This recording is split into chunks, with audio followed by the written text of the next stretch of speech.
સ્વાગત છે। આજે તારીખ 12 જૂન 2024 ને બુધવાર। જોઈએ આજના હવામાન સમાચાર। તે પહેલા ચેનલમાં નવા હો તો ચેનલને સબસ્ક્રાઇબ કરી લેજો। રાજ્યમાં ચોમાસું પહોંચી ગયું છે। રાજ્યમાં ચોમાસાની વિધિવત પ્રારંભ થઈ ગયો છે। આગામી 6 દિવસ મધ્ય ગુજરાત, દક્ષિણ ગુજરાત તેમજ સૌરાષ્ટ્રમાં વરસાદની આગાહી કરવામાં આવી છે, જેમાં આગામી 48 કલાક રાજ્યમાં ભારે વરસાદની આગાહી કરવામાં આવી છે।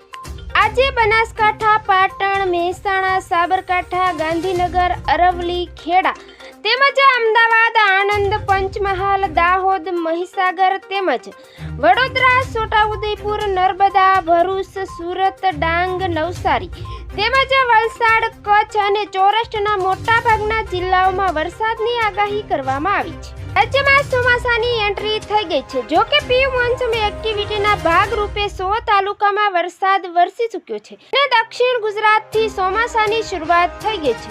મધ્ય ગુજરાતમાં પણ વરસાદની આગાહી કરવામાં આવી છે। ઉત્તર ગુજરાતમાં પણ વરસાદની આગાહી કરવામાં આવી છે।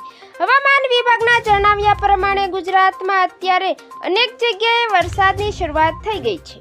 છેલ્લા 2 દિવસથી વલસાડ સહિત સંઘ પ્રદેશ, દમણ અને દાદરા નગર હવેલીમાં વરસાદ વરસી રહ્યો છે। આ સાથે દરિયામાં ભરતી પણ જોવા મળી રહી છે। પ્રી મોન્સૂન એક્ટિવિટીના અંતર્ગત દમણ તેમજ વલસાડના દરિયામાં ભારે કરંટ જોવા મળ્યો હતો। રાજ્યમાં વરસાદની આગાહી કરવામાં આવી છે, સાથે થંડરસ્ટોર્મની પણ આગાહી કરવામાં આવી છે। હવે ધીરે ધીરે દક્ષિણ ગુજરાતથી ચોમાસું આગળ વધશે। પંચમહાલ, દાહોદ અને દક્ષિણ ગુજરાતના તમામ જિલ્લાઓમાં આવતીકાલે વરસાદની આગાહી કરવામાં આવી છે। આગામી 7 દિવસ રાજ્યના જુદા જુદા ભાગોમાં વરસાદની આગાહી કરવામાં આવી છે। આવતીકાલની અપડેટ જોઈએ તો આવતીકાલે સાબરકાંઠા, ગાંધીનગર, અરવલ્લી, ખેડા, અમદાવાદ તેમજ આણંદ, પંચમહાલ, દાહોદ, મહીસાગર, વડોદરા તથા છોટાઉદેપુર, નર્મદા, ભરૂચ તેમજ સુરત, ડાંગ, નવસારી, વલસાડ, તાપી, દમણ તથા દાદરા નગર હવેલી, અમરેલી તેમજ ભાવનગર તેમજ દીવ અને ગીર સોમનાથમાં વરસાદની આગાહી કરવામાં આવી છે। તો મિત્રો, ફરી મળીશું નવી અપડેટમાં। જોતા રહેજો ખેડૂત ઉત્સવ ચેનલ।